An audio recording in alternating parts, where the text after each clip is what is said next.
ጤና ይስጥልኝ ክቡራትና ክቡራን የዩቲዩብ ቻናል ቤተሰቦች፣ ሰበር መረጃዎች መውጣታቸውን ቀጥለዋል። አስቸኳይ ፈጣን ሰበር መረጃዎች ዩቲዩብ ላይ ሲጫኑ ቀድሞ ለእናንተ መልእክት እንዲደርሳችሁ እና ዜናዎችን በፍጥነት እንድትከታተሉ የዩቲዩብ ቻናሌን ሰብስክራይብ በማድረግ የደወል ምልክቷን መጫን አትዘንጉም። ወደ ሰበር መረጃዎች። የሶስት ቀናት ብሔራዊ ሐዘን ታወጀ። በደቡብ ኢትዮጵያ ክልል ጋሞ ዞን የተለያዩ አካባቢዎች በተከሰተው የመሬት ናዳና የጎርፍ አደጋ ሕይወታቸውን ላጡ ወገኖች የሶስት ቀናት ብሔራዊ ሐዘን ታውጇል። የሕዝብ ተወካዮች ምክር ቤት አፈ ጉባኤ ታገሰ ጫፎ እንደገለጹት በዞኑ ጋጫ ወረዳ ላከ ቀበሌ መጋቢት 2018 ዓ.ም በተከሰተ የመሬት መንሸራተት አደጋ ምክንያት ከጠፉ 105 ሰዎች ውስጥ የ80 ወገኖችን ሕይወት አልፏል።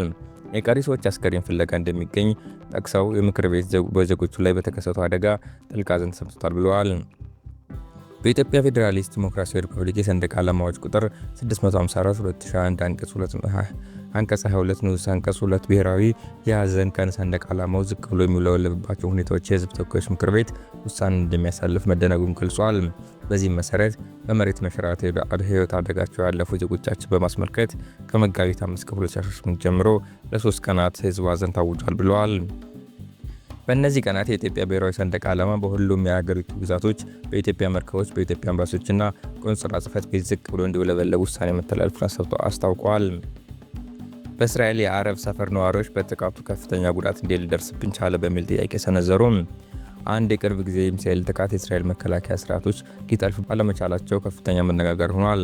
ሚሳኤሉ በሰሜናዊ እስራኤል የሚገኙ የዛርዚር መንደር የመታ ሲሆን አስቀድሞ በእስራኤል መንግስት እንዲፈርስ ትዕዛዝ የተሰጠበትና የግንባታ እገዳ የተጣለበት አካባቢ ክፉኛ ጎድቶታል። እንደ ምንጮቹ ገለጻ ከሆነ ሚሳኤሉ በመኖሪያ አካባቢ ወድቆ ከፍተኛ ጉዳት አድርሷል። ቢያንስ 80 ሰዎች ወደ ሆስፒታል ተወስደዋል። መኪኖችም ሲቃጠሉ 300 ቤቶች ተጎድተዋል። በጦርነቱ ወቅት በተለምዶ ከታየው ጋር ሲነጻጸር ይህ በጣም ትልቅ ቁጥር ነው ሲሉ ነዋሪዎች ይደመጣሉ። በመንደር ውስጥ ያሉ ነዋሪዎች የእስራኤል መከላከያ ስርዓቶች እኛን ለመጠበቅ የተነደፉ ናቸው ወይ በሚለው ጉዳይ ላይ ጥያቄዎችን እያነሱ ነው። በሌላ መረጃ በደቡባዊ ሊባኖስና በሰሜን እስራኤል በሚገኘው የእስራኤል ወታደራዊ ስፍራዎች ላይ ያነጣጠሩ 7 ጥቃቶችን ሂዝቦላ ማድረሱን ተናግሯል። ቡድኑ ጥቃቱ የተፈጸመው በሊባኖስ ከተሞችና በቤይሩት ደቡባዊ ሰፈሮች ላይ ለእስራኤል ጥቃት ያጸፋ ምላሽ ነው። ቡድኑ ጥቃቱ የተፈጸመው በሊባኖስ ከተሞችና በቤይሩት ደቡባዊ ሰፈሮች ላይ ለእስራኤል ጥቃት ያጸፋ ምላሽ ነው ብለዋል። ዓላማዎቹ የእስራኤል ጦር በማርካቭ ድንበር ከተማ ትይዩ በሚገኘው ማርጅ በኬም ማቆያ ማዕከል አቅራቢያ ሃልት አልሳፍሪ፣ ሐማመስ ሄል እና በሰሜን እስራኤል የሚገኘው ክፍር ጊልዲ ሰፈርን ያጠቃልላል። የአሜሪካ ውጭ ጉዳይ ሚኒስቴር የኢራን እስላማዊ አብዮታዊ ዘበኛ ጦር ከፍተኛ መሪዎችን በተመለከተ መረጃ ለሚሰጥ አካላት እስከ $10 ሚሊዮን የሚደርስ ሽልማት እንደሚሰጥ ይፋ አድርጓል። ይህ የሽልማት ጥሪ የቀረበው በዋናነት የአብዮታዊ ዘበኛ ጦሩን ከፍተኛ አመራሮች ማንነት ያሉበትን ስፍራ ወይም የገቢ ምንጫቸውን የሚያጋልጥ መረጃ ለሚሰጡ ግለሰቦች መሆኑ ተገልጿል። አሜሪካ ይህንን እርምጃ የወሰደችው በሽብርተኝነት ላይ ለፈረጀችው ለዚህ ወታደራዊ ተቋም የሚደረገውን የገንዘብና የቁሳቁስ ድጋፍ ለማዳከም እንዲሁም የቀጠናውን ደህንነት ለማስጠበቅ ካላት እቅድ ጋር ተያይዞ መሆኑ ተመልክቷል። የሰማይ ላይ ማስጠንቀቂያም፣ እስራኤል በሊባኖስ በራሪ ወረቀቶችን በተነች። በደቡባዊ ሊባኖስ የእስራኤል የጦር አውሮፕላኖች በሺዎች የሚቆጠሩ ማስጠንቀቂያ ወረቀቶችን በድንበር አካባቢ በሚገኙ መንደሮች ላይ በትነዋል። እነዚህ ወረቀቶች በሊባኖስ ሲቪሎች ግልጽ መልእክት ያስተላልፋሉ። ከሂዝቡላ የጦር መሳሪያ መጋዘኖች ጋር ይዞታቸው ራቁም።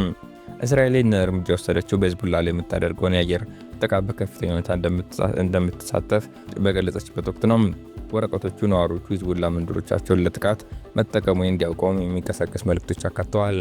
ይህ ሁኔታ በቀጠናው ያለውን ወታደራዊ ውጥረት ወደ ከፍተኛ ደረጃ ያሸጋገረ ሲሆን በሁለቱ ወገኖች መካከል ያለው የኃይል ሚዛን ወዴት እንደሚያመራ ዓለም በንቃት እየተከታተለ ይገኛል።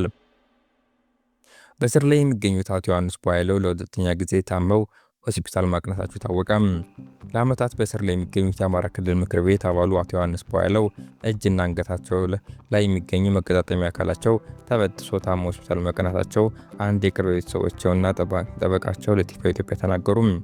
ስሜ ይጠቀስ ያሉ አንድ የቅርብ ቤተሰባቸው ከዚህ ቀደም ታሞ የነበሩት አቶ ዮሐንስ መታመማቸውን ገልጸው ህመሙ የጀመረው ክንዱ ላይ ነው፣ ወራቶች አስቆጥረዋል፣ እጁን መዘርጋት መንቀሳቀስ አይችልም ሲሉ ተናግረዋል።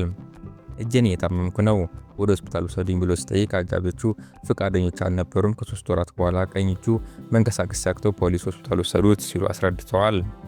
ፖሊስ ሆስፒታል ግን ከአቅማችን በላይ ነው ማለታቸውን ገልጸዋል።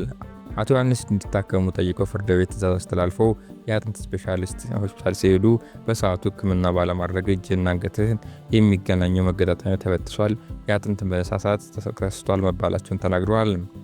ሆስፒታሉ የፊዚዮቴራፒ ሕክምና ማዘዙን ካልተሳካ ወደ ቀዶ ሕክምና እንደሚያመራ መናገሩ ገልጸው የበሽታው መንስኤ ከፍተኛ ቅዝቃዜ መሆኑን አስረድተዋል። ታራሚዎች በወቅቱ ሕክምና እያገኙ ስለመሆኑ የሰብአዊ መብት ተቋማት ፈትሸው ጥብቅ ማሳሰቢያ እንዲሰጡ ጠይቀው ምክንያቱም አቶ ዮሐንስ ለዚህ የተዳረገው በወቅቱ ሕክምና ባለማግኘቱ ነው ብለዋል። አቶ ዮሐንስ አዲስ ህመም መታመማቸውን የገለጹ ጠበቃቸው ሰለሞን ገዛይ በበኩላቸው በተደጋጋሚ ሕክምና ሲጠይቀው ነበር። በራሱ ወጪ እንዳኑ ሆስፒታል እንዲታከም አቤቱታ አስገብቼ ከረጅም ጊዜ በኋላ ነው ተፈቅዶለት ሄደው ሲሉ ለቲክቫህ ኢትዮጵያ ተናግረዋል። በሳምንት 3 ቀናት የፊዚዮቴራፒ ሕክምና ማድረግ እንዳለበት ሆስፒታሉ ቢያሳስብም አጃቢዎቹ 3 ቀናት አይሆንም ብለው በሳምንት 2 ቀናት እንደተደረገ ያስረዱት ጠበቃው ይሄም ሆኖ ለውጥ ሊያመጣለት አልቻለም፣ ኦፕራሲዮን የመደረግ ጉዳይ በሂደት ላይ ነው ብለዋል። ከቲክቫህ ኢትዮጵያ የተገኘ ዜና። ዜናዎችን እዚህ ለፈጸምኩ አብራችሁ ስለቆያችሁ አመሰግናለሁ።